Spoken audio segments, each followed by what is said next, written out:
Hello student. तो BSc third year botany में हम पढ़ रहे हैं टैक्सोनॉमी एंड एम्ब्रियोलॉजी, और जिसमें हम पढ़ रहे हैं यूनिट थर्ड। यूनिट थर्ड में हमने टॉपिक पढ़ लिया है किसके बारे में भाई, ये बता दिया कि एम्ब्रियोलॉजी के बारे में हम अध्ययन कर रहे हैं। तो पुष्प की संरचना के बारे में हमने अध्ययन कर लिया है। ठीक है, आज हमारा जो यहाँ पर टॉपिक है वो हम पढ़ेंगे पुमंग या पुंकेसर के बारे में। ठीक है, भाई नर जननांग होता है, हमने बता दिया कि नर जननांग क्या होता है, पुमंग। ठीक है, और पुमंग का जो निर्माण होता है वो मतलब जो पुमंग होते हैं किन से मिलकर बने होते हैं, पुंकेसर से मिलकर बने होते हैं। ठीक है, तो इसको हम क्या बोलते हैं, नर जनन अंग कहते हैं, नर जनन अंग कहते हैं। आज भी इस प्रकार का हमने डायग्राम बनाया था, बाह्य दल, उससे दल, फिर क्या पाते हैं, पुमंग पाए जाते हैं। ठीक है, और क्या पाते हैं, जायंग पाया जाता है। यहां तक क्लियर। उसके बाद हम यहां पर जो पढ़ेंगे नरजनांग पुंकेसर के बारे में पढ़ेंगे। तो पुंकेसर की जो स्ट्रक्चर होती है कुछ इस प्रकार से पाई जाती है। ठीक है, अब बात करें किसकी, पुंकेसर की।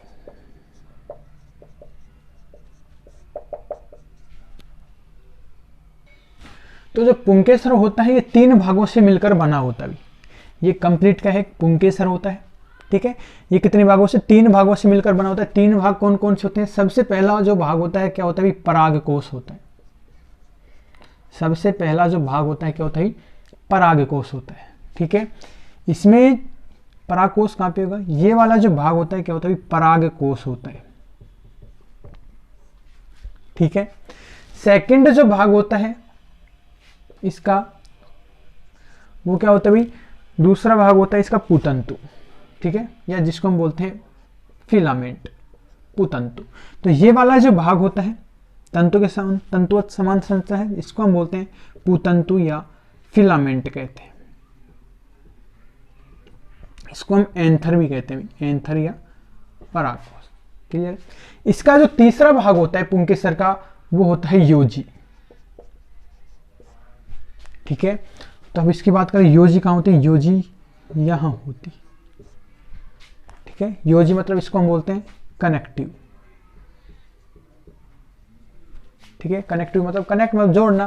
तो योजी का जो मुख्य काम क्या होता है, परागकोश और पुतंतु को जोड़ना होता है। ये कैसा होता है, बंध्य होता है। ठीक है, बंध्य मतलब ये जो निषेचन की जो प्रक्रिया होती है इसमें भाग नहीं लेता योजी। ठीक है, तो इसमें जो परागकोश होते हैं इसके अंदर परागकणों का निर्माण होता है। ठीक है,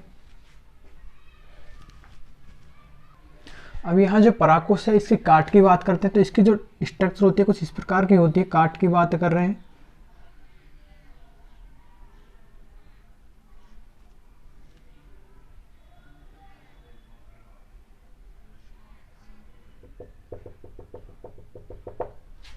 ठीक भाई, जैसे ये है एंथर परागकोश, इसकी काट की बात कर रहे हैं तो इस प्रकार से स्ट्रक्चर दिखाई देगी इसकी।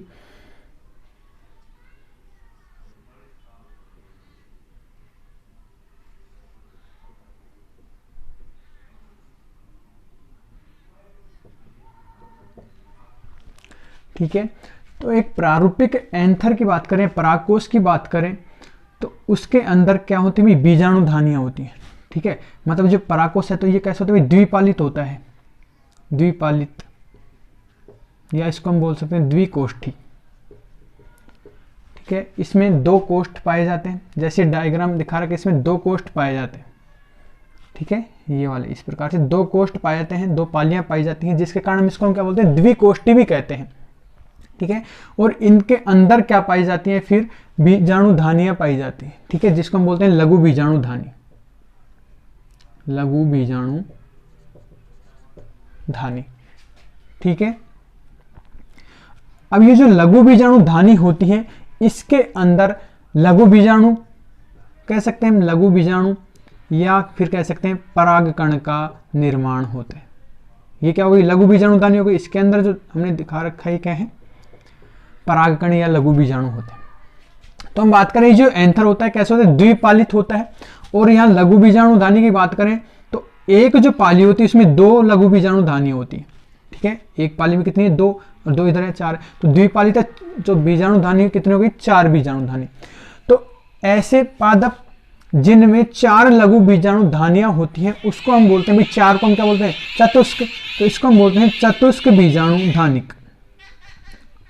पादप कैसे, तुम्हें बीजाणु धानी के आधार पर चतुष्क बीजाणु धानिक का मतलब समझ गए कि इनमें जो बीजाणु धानियां होती हैं कितनी पाई जाती हैं, 4 पाई जाती हैं। अब इसके अलावा कुछ जो पादप होते हैं उनमें 2 बीजाणु धानियां पाई जाती हैं, ठीक है, 2 बीजाणु धानियां पाई जाती है, तो जिसको हम बोलते हैं द्विबीजाणु धानिक कहते हैं, ठीक है भाई।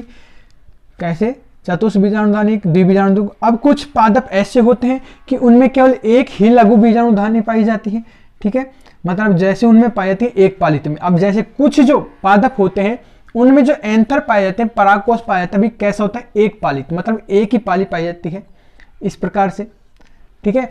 और उसके अंदर फिर क्या होता है, लघु बीजाणु धानी होती है, तो जिसमें जो पराग जो कोष होता है एक पालित होता है तो उसको हम बोलते हैं भाई एक कोष्ठी। जैसे बात करें यहां द्विपालित तो इसको हम बोलते हैं द्विकोष्ठी, जहां एक ही पाली हो तो उसको हम बोलते हैं एक कोष्ठी। क्लियर है। अब उसके बाद हम बात कर रहे थे कि भाई इनमें बीजाणु धानियां पाई जाती है, अंदर की तरफ 4 पाई जाता है, चतुष्क बीजाणु धानिक 2 पाई जाते हैं, द्विबीजाणु धानिक। अब जैसे एक कोष्ठी है तो इसमें एक बीजाणु धानी पाई जाती है तो उसको हम बोलते हैं एक बीजाणु धानिक, एक बीजाणु धानिक। नाम से स्पष्ट है, एक बीजाणु धानिक, मतलब इसमें जो बीजाणु धानी होती है कितनी होती है, एक बीजाणु धानी पाई जाती है, ठीक है। यहां तक क्लियर है भाई कि हमने किसकी बात करें, पुंकेसर की बात करें। 3 भाग होते हैं, परागकोश, योजी और पूतंतु। तो परागकोश की बात करें, परागकोश के अंदर पराग कणों का निर्माण होता है, हम कह सकते हैं लघु बीजाणु का निर्माण होता है। अब जो परागकोश होता है अधिकांशतः कैसे होता है, द्विपालित होता है, जिसको हम बोलते हैं द्विकोष्ठी होता है, और इसके अंदर 4 लघु बीजाणु धानियां पाई जाती हैं। 4 लघु बीजाणु धानियां होती हैं तो उसको हम बोलते हैं चतुष्क बीजाणु धानी। कुछ पादप होते हैं उसमें 2 बीजाणु धानियां पाई जाती है जिसको हम बोलते हैं द्विबीजाणु धानी। कुछ जो पादप ऐसे होते हैं उनमें केवल एक ही बीजाणु धानी पाई जाती है जिसको हम बोलते हैं एक बीजाणु धानिक। यहाँ तक क्लियर होगा। लेकिन कुछ पादप ऐसे भी होते हैं जिनमें केवल जो परागकोश होता है उसमें एक ही पाली पाई जाती है, उनको हम बोलते हैं एक कोष्ठी, ठीक है। और उनमें क्या पाती है, एक ही बीजाणु धानी पाई जाती है तो उनको हम क्या बोलते हैं, एक बीजाणु धानिक कहते हैं। तो टॉपिक अपना क्या भाई, पुंकेसर। पुंकेसर के हमने बताया था कि इसके 3 भाग होते हैं, ठीक है। पहला भाग परागकोश, दूसरा पूतंतु और थर्ड योजी, ठीक है। अब उसके बाद नेक्स्ट हम लिखते हैं इसमें जो लघु बीजाणु या परागकण, परागकण कहाँ बनते हैं भाई, परागकोश में बनते हैं। कहाँ बनते हैं, परागकोश या एंथर में बनते हैं, ठीक है। एक परागकोश में 2 पालियां होती हैं, एक परागकोश में 2 पालियां होती हैं,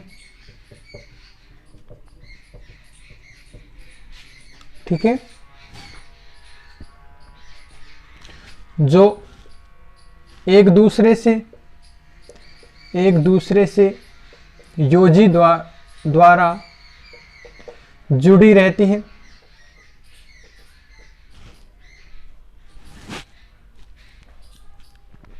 योजी कैसे होता है, बंधे उत्तक होता है, मतलब फर्टिलाइजेशन निषेचन में क्या सहायक नहीं होता। योजी बंधे उत्तक होता है,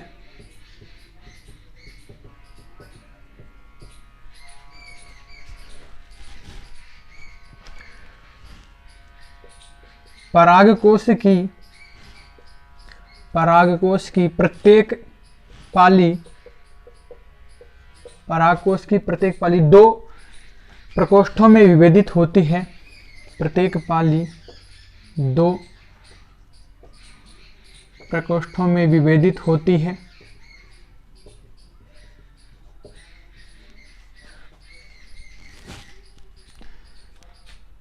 जिन्हें क्या बोलते हैं भाई, लघु बीजाणु धानी कहते हैं, जिन्हें लघु बीजाणु धानी कहते हैं। कि भाई हमने बताया था द्विपालित इस प्रकार से होता है, द्विपालित, ठीक है।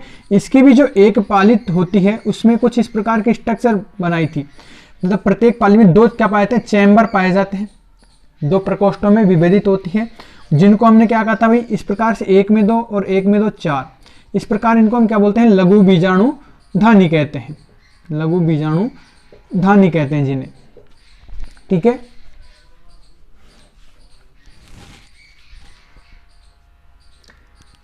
इस प्रकार दो पाली युक्त परागकोश क्या कहलाता है, द्विकोष्ठी कहलाता है। ठीक है भाई, हमने बताया था कि जिसमें दो पालियां हो तो क्या कहलाता है, द्विकोष्ठी। कुछ में एक पाली पाई जाती है तो उसको हम बोलते हैं एक कोष्ठ की। ठीक है, इसके अलावा कुछ पादपों में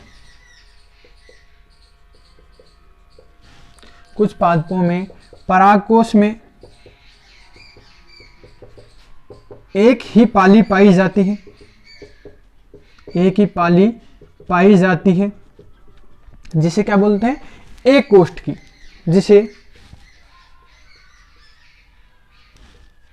एक कोष्ठी परागकोश कहते हैं। ठीक है, एग्जाम्पल की बात करते हैं, पाई जाती है मालवेशी कुल के सदस्य में। ठीक है, किसमें भाई, मालवेशी कुल के सदस्यों में जो परागकोश होता है वो कैसा होता है, एक कोष्ठ की होता है। तो जो द्विकोष्ठी जो परागकोश होता है उसमें कितनी, चार लघु बीजाणुयां धानी होती हैं। तो द्विकोष्ठी परागकोश में कितनी भी, चार लघु बीजाणु धानियां होती हैं, लघु बीजाणु धानियां होती हैं, जिन्हें हम क्या बोलते हैं भाई, बताया जिसमें चार होती हैं, जिन्हें बोलते हैं चतुष्क बीजाणु धानिक, जिन्हें चतुष्क बीजाणु धानिक परागकोश कहते हैं।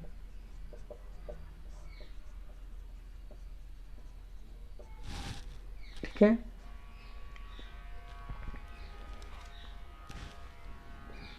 जिन परागकोश में केवल दो लघु बीजाणु धानियां होती हैं, केवल दो लघु बीजाणु धानियां होती हैं, उन्हें क्या कहते हैं भाई, द्विबीजाणु धानिक कहते हैं, उन्हें द्विबीजाणु धानिक कहते हैं। ठीक है, इसके अलावा कुछ में एक पाली पाई जाती है, कुछ परागकोश में लिख दिया भाई एक पाली, इसके अलावा कुछ परागकोश में केवल एक लघु बीजाणु धानी पाई जाती है, जिन्हें हम क्या बोलते हैं भाई, एक बीजाणु धानिक परागकोश कहते हैं, एक बीजाणु धानिक परागकोश कहते हैं।